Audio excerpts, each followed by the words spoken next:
70% of all gold production in the U.S. comes from a single state, Nevada. Conventional wisdom says that all the good deposits have been found. But one geologist who's discovered more than 30 million ounces of gold says he knows where to find Nevada's missing gold. And right now, he may be on the verge of being proven right.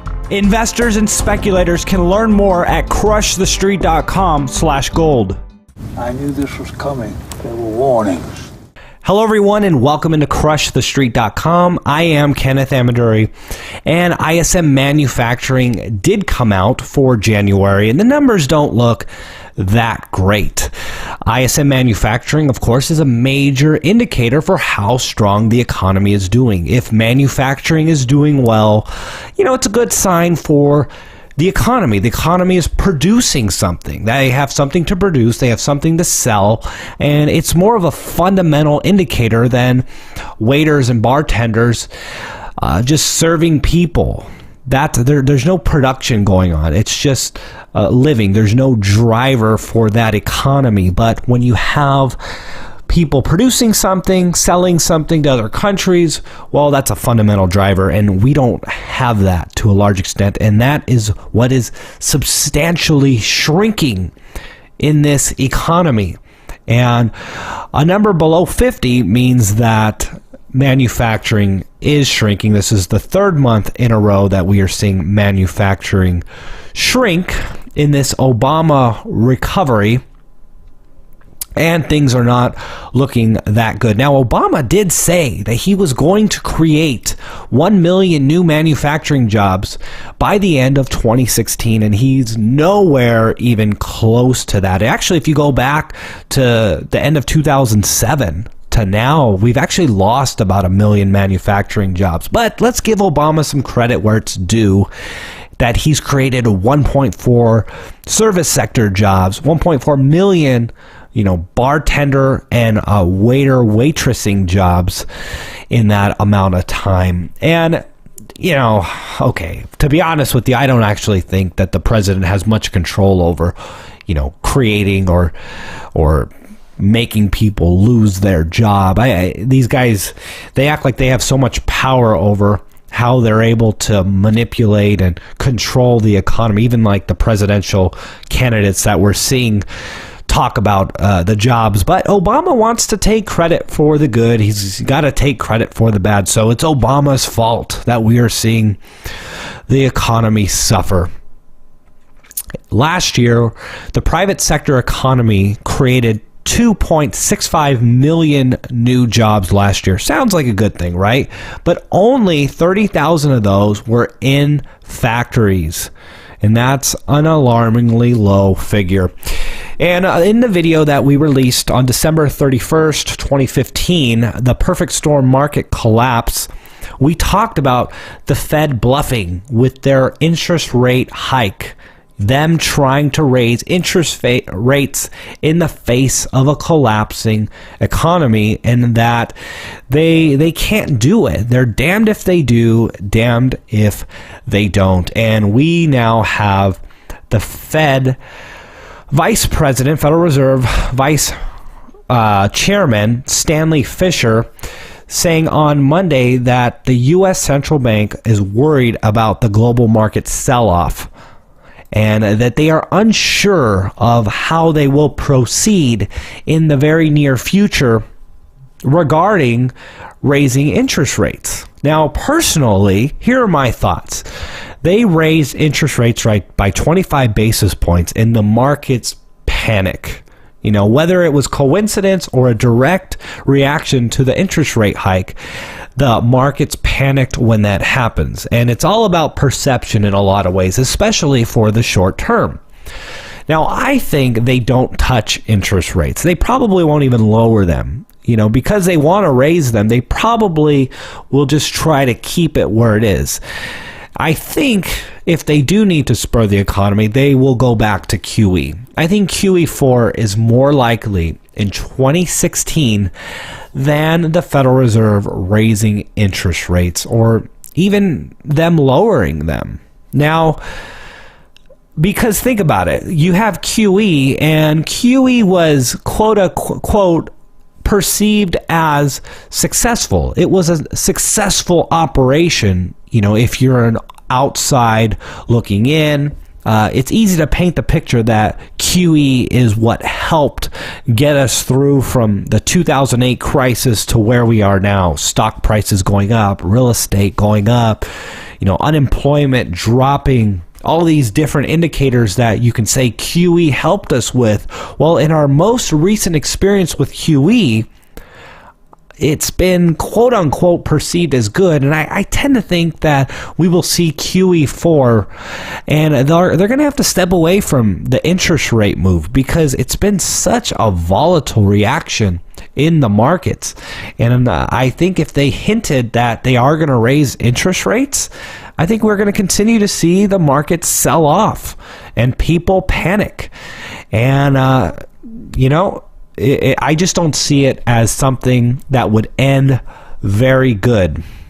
The U.S. national debt officially crossed $19 trillion. So speaking of the trajectory of the country, we've been talking about the U.S. debt being at $19 trillion, but we were always rounding up. Well, we're there. We're past $19 trillion, and we're on our way to $20 trillion. And if you look on my screen, you'll see that the U.S. federal budget deficit in this corner right here is just under $500 billion. And that actually puts us roughly at $19.5 trillion by the end of this year. But I tend to think that we could be significantly higher, even close to $20 trillion or past $20 trillion by the end of 2016, especially if we see a slowdown in the economy. A major slowdown. We're already seeing it, especially if we see a drop off in tax revenue, especially if the government tries to get in and stimulate things by going and getting us into deeper debt. And we do see those trillion-dollar deficit years like we have seen during the Obama administration. We have seen that. So the evidence is there, and we're kind of at that point, that breaking point where things are so bad that drastic measures are likely to be taken.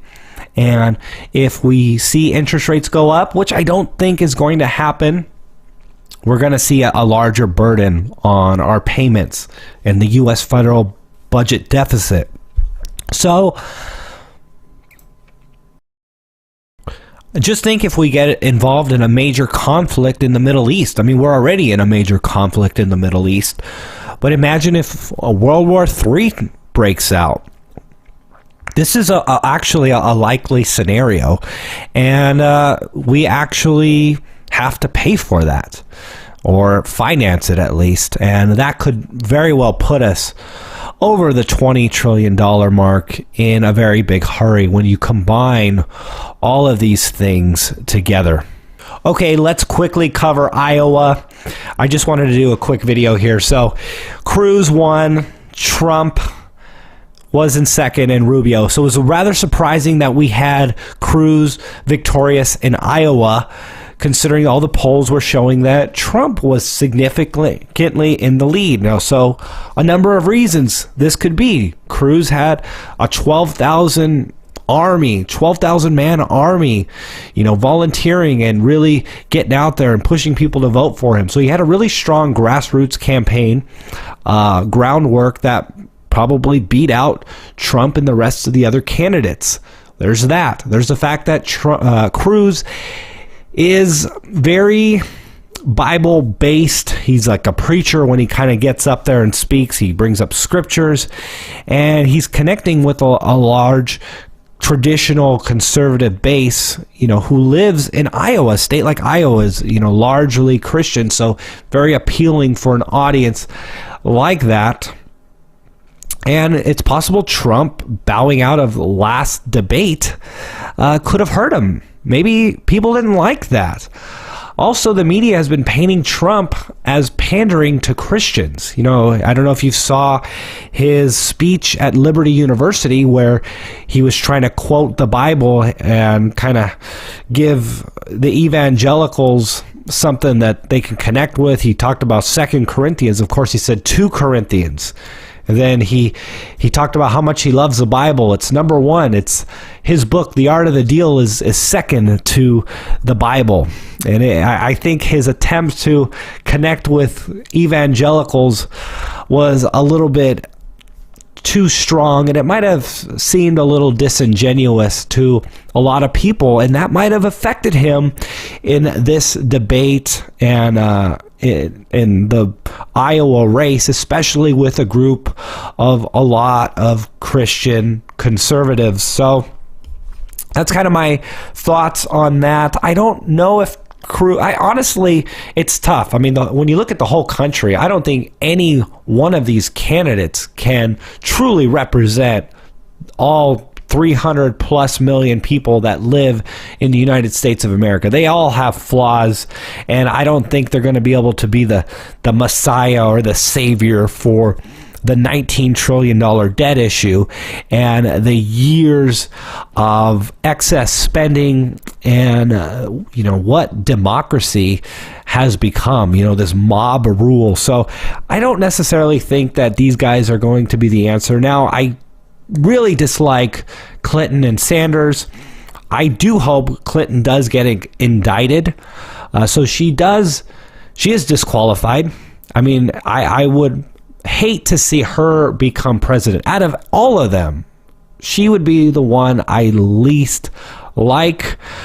Sanders is up there as well. I don't like him. He does talk about things like the corrupt banking industry. He talks about politics being corrupt and, kind of things that, we connect with. Hey, we're the policemen of the world, things that I kind of go, oh, okay, I see where I agree with him there. But then he wants to be like a tyrant and get up in front of people and take their money and screw the taxpayer and just redistribute wealth and really take the incentive away from people to work hard, build something for themselves, and live the American dream. I mean, he wants to be, and he's open about it, that he is a socialist, and that is very disgusting in America. I know I'm frustrated with America in a lot of ways, but it is sad to see this sort of leadership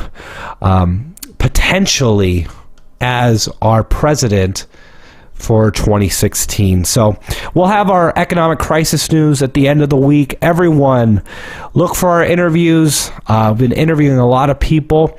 We got some really exciting ones that we will be releasing this weekend. Talk to you soon.